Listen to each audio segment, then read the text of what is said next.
Hello students, Namaskar, good morning. Today we are again going to start with the causes of crime. यानी कि अतः क्या कहेंगे, अपराध के विभिन्न कारण. पूर्व के लेक्चर में आपने इसके दो तरीके देखे, दो व्यूज देखे. एक है सब्जेक्टिव अप्रोच और दूसरा है ऑब्जेक्टिव अप्रोच.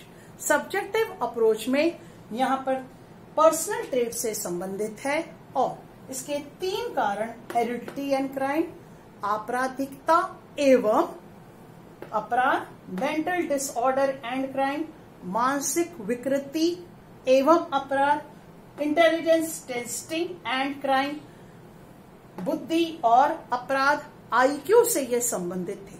तो ये तीन कारण पूर्व की लेक्चर में आप शायद समझ चुके होंगे. यदि इनमें कोई डाउट हो तो आप आराम से पूछ सकते हैं. Psychology and crime. आज चौथा यदि कारण देखा जाए तो वह क्या कारण है, मनोवैज्ञानिक पहलू. ये एक ऐसा कारण है जो कि स्टडी ऑफ माइंड और बिहेवियरल एटीट्यूड से संबंधित है. किसी भी व्यक्ति का यदि दिमाग और बिहेवियर, उसकी किस प्रकार का बिहेवियर है, वह किस प्रकार से उसका आचरण है, यह एक जो प्रवृत्ति है वह भी अपराध से संबंधित है. यह भी एक मुख्य कारण हो सकता है. तो मुख्य कारण चौथा क्या हो सकता है, मानव आचरण एवं प्रवृत्ति. किसी भी व्यक्ति को, एक छोटा बच्चा है, वह अपने माता पिता के साथ रहता है. A small kid, a child, he is staying with his parents. यदि माता और पिता में से किसी भी की प्रवृत्ति किस प्रकार की है, क्रिमिनल एटीट्यूड से संबंधित है, तो उस व्यक्ति पर, उस छोटे बालक पर, डेलिंक्वेंट पर एक प्रभाव पड़ जाएगा नेगेटिव, कि वह अपराध की ओर अग्रसर होता है, हो सकता है. यह एक कारण है. उसके फैमिली बैकग्राउंड में से, माता पिता दोनों में से या दोनों, जिस प्रकार का वातावरण, जिस प्रकार का वह बिहेवियर रखते हैं उस चाइल्ड के प्रति, तो वह बालक किसकी तरफ अग्रसर हो जाएगा, क्राइम की तरफ अग्रसर हो जाता है. जैसे देखा है कि कुछ बच्चे सेक्लूजन में रहते हैं, उनके माता पिता उनको छोड़कर चले जाते हैं, तो यह भी एक नेगेटिव प्रभाव उस बालक पर पड़ता है कि वह अपने माता पिता से अलग रह रहा है, तो वह क्राइम की ओर बढ़ जाता है. इस तरह से ये एक साइकोलॉजिकल इफेक्ट है क्राइम का के लिए एक कारण. नेक्स्ट, इसी से संबंधित किसको भी कहेंगे, एरिस्टोटल्स 4 लॉज ऑफ एसोसिएशन. अरस्तु ने 4 एक कारण बताए हैं, विभिन्न 4 विधियां बताई है, जो कि चारों ही किससे संबंधित रखती है, एक क्रिमिनल पैटर्न से संबंधित रखती है. यह क्या कहलाता है, behaviour pattern of the criminal. Behaviour pattern of the criminal वही साइकोलॉजी. तो ये क्या 4 लॉज हैं, similarity, contrast, succession in time and को एग्जिस्टेंस. सिमिलैरिटी किसको कहेंगे, समानता. दो व्यक्ति समान प्रवृत्ति के, कौन सी समान प्रवृत्ति के, क्राइम से संबंधित उनका, यानी कि दोनों ही व्यक्ति क्रिमिनल्स हैं.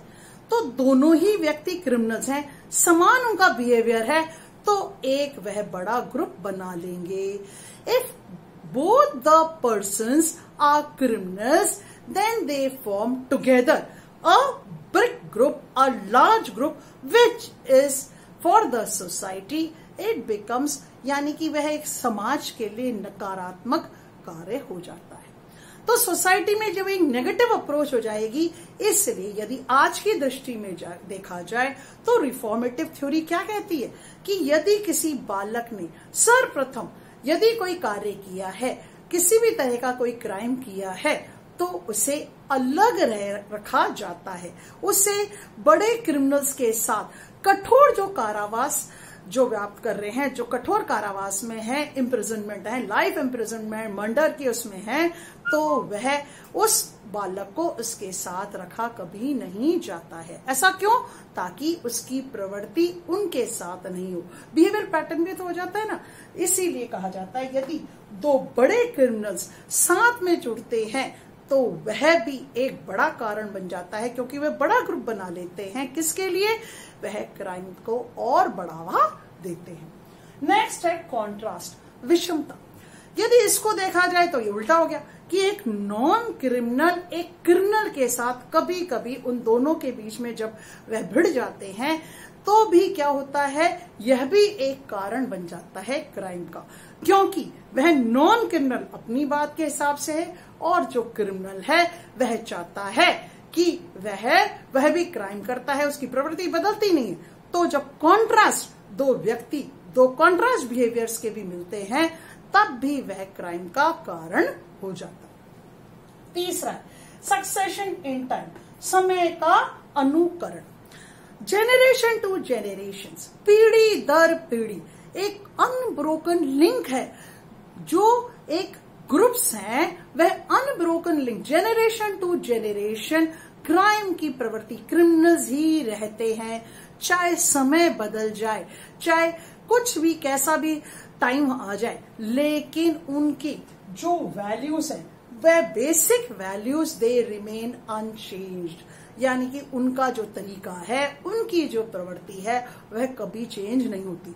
तरीका, मेथड ऑफ क्राइम फिर भी चेंज हो सकता है, लेकिन वह क्राइम की ओर ही अग्रसर रहते हैं। ऐसा अरस्तु कहते हैं, जो कि एक क्रिमिनोलॉजिस्ट है। एक और बात कह दें, नेक्स्ट चौथा है को एग्जिस्टेंस, सह अस्तित्व। यानी कि अतः ये क्या कहा जा रहा है कि सक्सेशन टाइम एंड को एग्जिस्टेंस ये साथ साथ ही चलते हैं। जो क्रिमिनल्स हैं उनके सिमिलैरिटी, समानता, विषमता, समय का अनुकरण और सह अस्तित्व, ये एक 4 लॉज अरस्तु ने बनाए हैं। एक और बात क्लियर कहते हैं कि क्रिमिनोलॉजी एक जो पेपर है वह ज्यूरिस्प्रूडेंशियल एक हिस्टोरिकल बैकग्राउंड का पेपर है। आप क्योंकि LLB 3rd ईयर के स्टूडेंट्स हैं तो आपसे एक छोटी सी विनती है कि आप क्रिमिनोलॉजिस्ट के ही व्यूज अपने क्वेश्चन पेपर में प्लीज दें। आपकी तरफ से जो व्यूज हैं ना तो कंक्लूजन में देने की कोशिश करें, क्योंकि ना आप क्रिमिनोलॉजिस्ट को क्रिटिसाइज नहीं कर सकते हैं, आप रिसर्च नहीं कर रहे हैं। यहाँ पे आप LLB के स्टूडेंट्स हैं तो आपसे एक छोटे से एक गुजारिश है कि जो उन्होंने व्यूज दे हैं या किसी अन्य क्रिमिनोलॉजिस्ट ने अपना कोई क्रिटिसाइज किसी को किया है तो वही आप यहाँ पे बनाए रखें। LLB 3rd ईयर के स्टूडेंट से यही एक छोटी सी बात रही जाती है कि जैसा लॉ दिया गया है उसी प्रकार से आप इसे यहाँ पर क्वेश्चन के रूप में लिखें। नेक्स्ट लेक्चर में आपको ऑब्जेक्टिव अप्रोच, जो वस्तुनिष्ठ दृष्टिकोण है, वो बताया जाएगा। Aristotle law 4 laws of association है, एक छोटा सा ही क्वेश्चन आता है, इसलिए मैंने यहाँ एक छोटी सी बात कही है। जो ऑब्जेक्टिव अप्रोच है, सोशियोलॉजिकल बैकग्राउंड है, इसमें कुछ और भी कारण है, उन्हें थोड़ा थोड़ा बताया जाएगा। अगर आपको किसी प्रकार की प्रॉब्लम हो तो आप आराम से कांटेक्ट कर सकते हैं। थैंक यू, नमस्कार।